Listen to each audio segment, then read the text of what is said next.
Hello friends, আমি চলে এসেছি আজকে অনেক দিন পর তোমাদের সাথে দেখা করতে।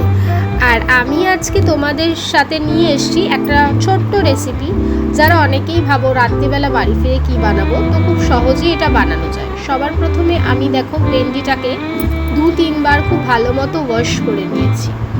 ঠিক আছে, এবার ভেন্ডির মুখগুলোকে ছোট ছোট করে কেটে নেব। অ্যাকচুয়ালি এই রেসিপিটা আমার আর আমার বরের দুজনেরই খুব ফেভারিট, তো আমি এটা খুব তাড়াতাড়ি বানাতেও পারি।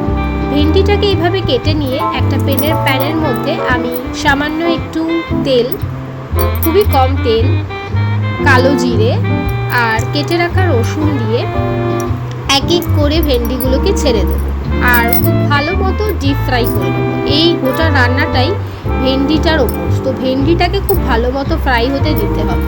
ঠিক আছে, ভালো করে ভেজে না নিলে রান্নাটাও স্বাদ আসবে না।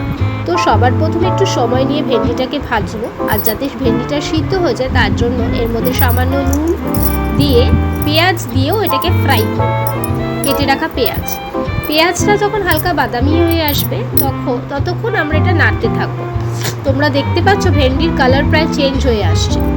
এরপর আমি গ্যাসটাকে একটু লো ফ্লেমে দিয়ে এতে সামান্য একটু কাঁচা লঙ্কা, কেটে রাখা টমেটো অ্যাড করে নাড়তে থাকবো। অ্যান্ড গ্যাসের ফ্লেমটা কিন্তু লোতেই থাকবে, কারণ এবার মশলা অ্যাড হবে। হলুদ গুঁড়ো, সামান্য একটু কাশ্মীরি লঙ্কার গুঁড়ো, 1/2 চা চামচ জিরের গুঁড়ো অ্যান্ড 1/2 চা চামচ ধনের গুঁড়ো। অ্যান্ড এই রান্নার সবথেকে মেন উপকরণ এভারেস্ট কিচেন কিং মশলা 1/2 চামচ মতো, আর আমচুর পাউডার একদমই সামান্য একটু দিলে খাবারের টেস্টটা চেঞ্জ হয়ে যায়। অ্যান্ড এই খাবারটা একেবারেই জল ছাড়া রান্না করা হয়।